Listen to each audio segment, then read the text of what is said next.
and German में वैसे उन्होंने हमारे chief guest को दावत दी stage पे आने के लिए, but I'd like to announce his name again.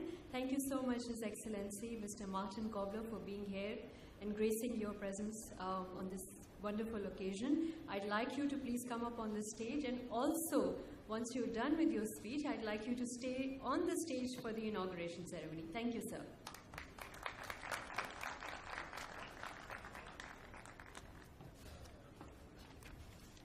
अस्सलामु अलैकुम व रहमतुल्लाहि व बरकातुहू। मुझे बहुत अफसोस है कि मुझे थोड़ी उर्दू है। That's why I better continue in English. But before I continue in English, I would like to say what a deep honor it is to be invited by you today. And I would like to start in German. Dr. Ejaz, ich war sehr bewegt von Ihren Worten. Ich habe nur die Hälfte davon verstanden, aber Herr Lindberg, hat gesprochen über die Zusammenarbeit mit Deutschland, über die deutsche Disziplin, über die deutschen Maschinen, über die deutschen Werte, über die deutsche Organisation. Das sind Wörter, die ich so im Vorbeigehen mit meinem sehr mangelhaften Urdu verstanden habe. Ganz vielen Dank, Dr. Ejaz, für diese wirklich freundlichen Worte, die Sie für Deutschland gefunden haben. Ladies and gentlemen, it's a particular pleasure to be here. Mr. Tayyip and his co-CEOs, Mr. Zaki, Mr. Ejaz, Dr. Ejaz, Mr. Adlaf from Urdu Digest, dear board members, dear clients of ROSHAN Packages, and the one who probably traveled most, Mr. Lengberg, who came here. It's a real pleasure to be here. And I'm deeply moved by your words. And I would like to start with a remark one of you made. And this is the question, why are not so many Germans like Dr. Langenberg come here to the country? And I think it's a matter of perception, and I say this publicly, but also to your politicians and to our politicians. The image of Pakistan abroad is unfair. It does not reflect the reality.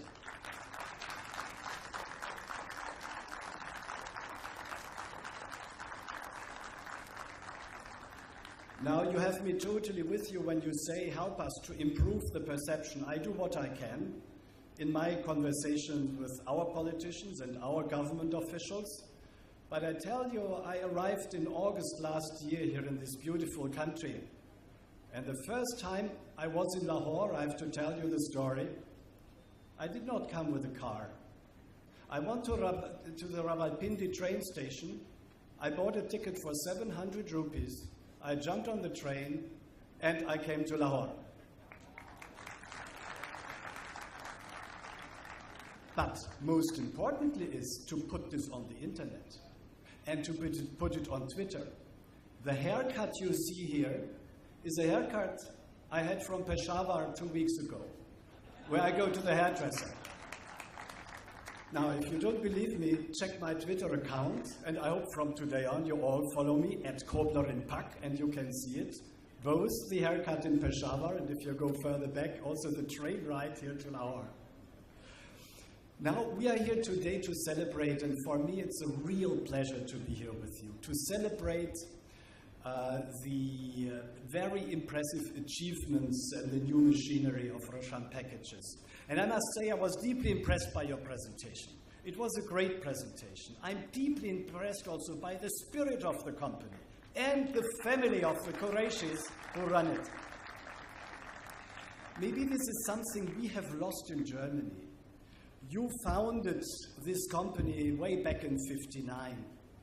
You went to Germany when I was a boy of 2 years, and you left Germany in '58 when I was a boy of 5 years. You founded these companies. You handed it over to your children, and we do see here the spirit of flexibility and of innovation.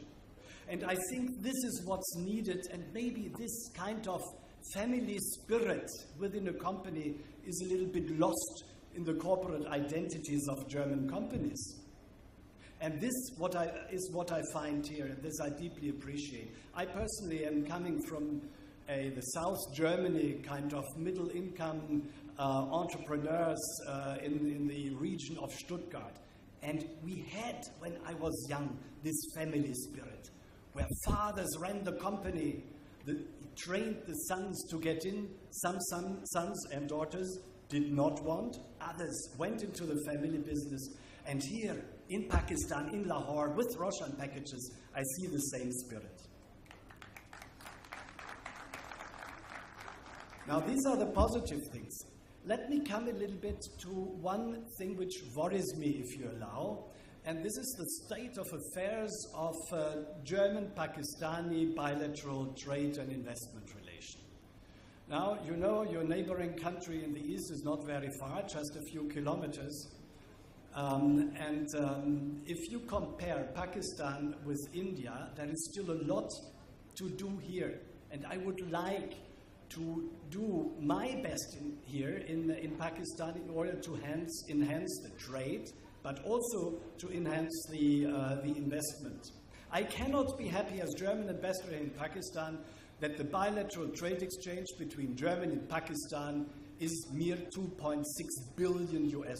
By the way, it's a positive account because a positive trade balance, because 1.5 is exported to Germany and 1.1 billion US dollars are imported. This does not reflect, of course, the overall package, but for Germany it's true.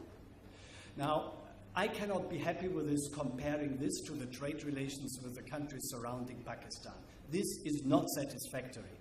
And that is why I look here at this company also as a best practice, giving an example and transmitting the spirit to Germany that things are possible here. Because it is possible here to enhance with innovation, trade relation, to encourage people like Mr. Lengenberg to come here and really demonstrate that it's possible to make business here with Pakistan. And we have to go ahead.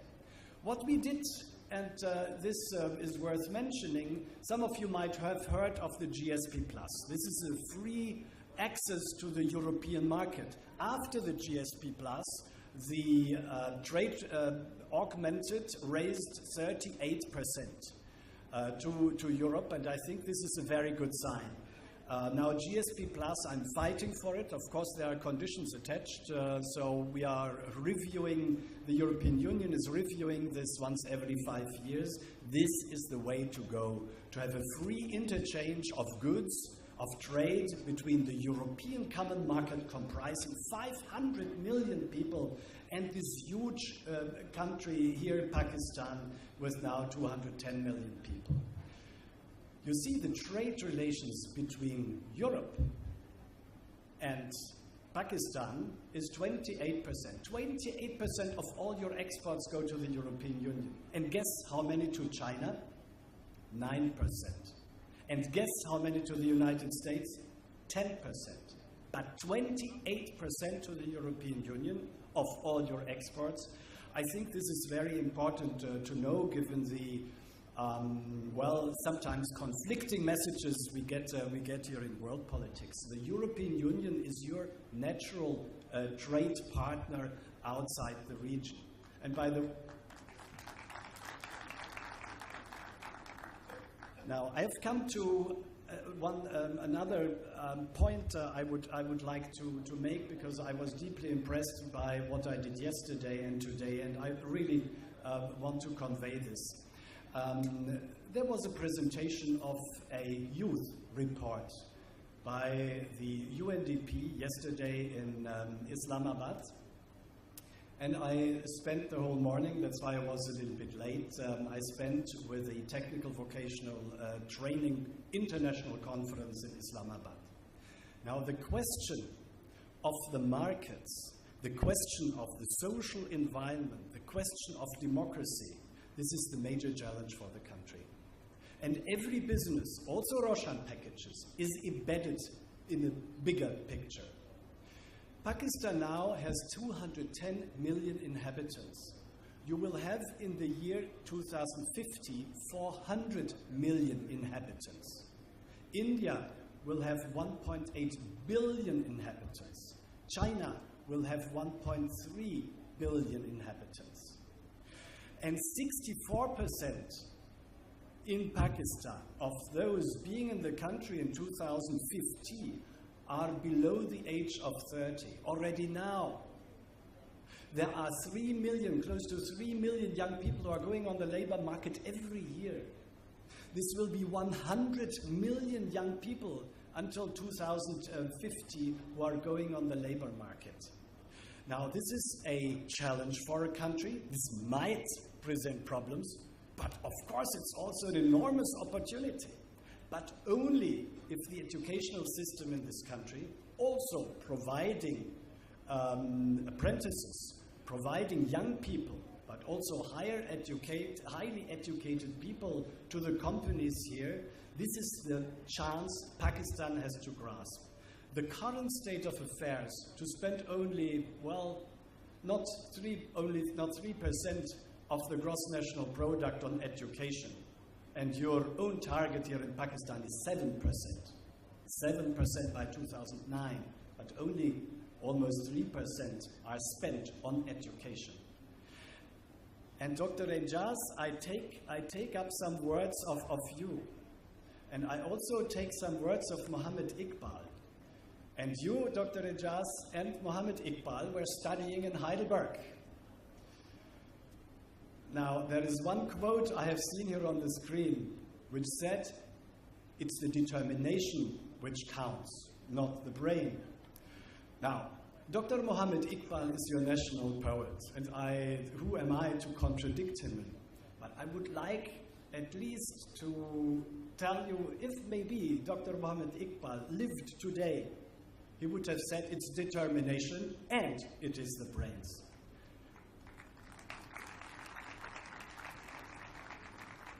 I'm deeply convinced that the biggest resources of Pakistan is not the coal and is not what is under the earth.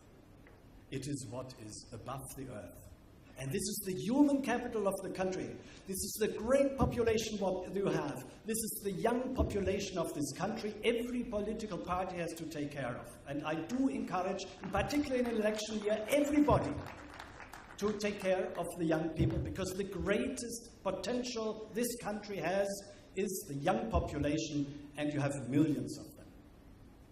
One last word, and this concerns something many Europeans, also in your presence, Mr. Lengenberg, are afraid of, and this is China, the Chinese-Pakistani economic corridor, and the problems. And I have the feeling it is not only the perception of Pakistan, it is also that many entrepreneurs, they have the feeling, oh, the Chinese dominate the country.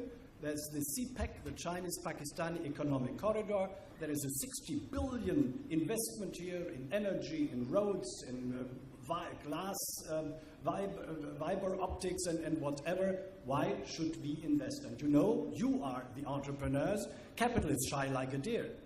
They go to where it's easiest. And the perception that China is dominating the economic development of the country, I heard many times from German entrepreneurs. Also here I tell them, this is not a danger, German entrepreneurs and German businessmen and business people. This is not a danger, it is a chance.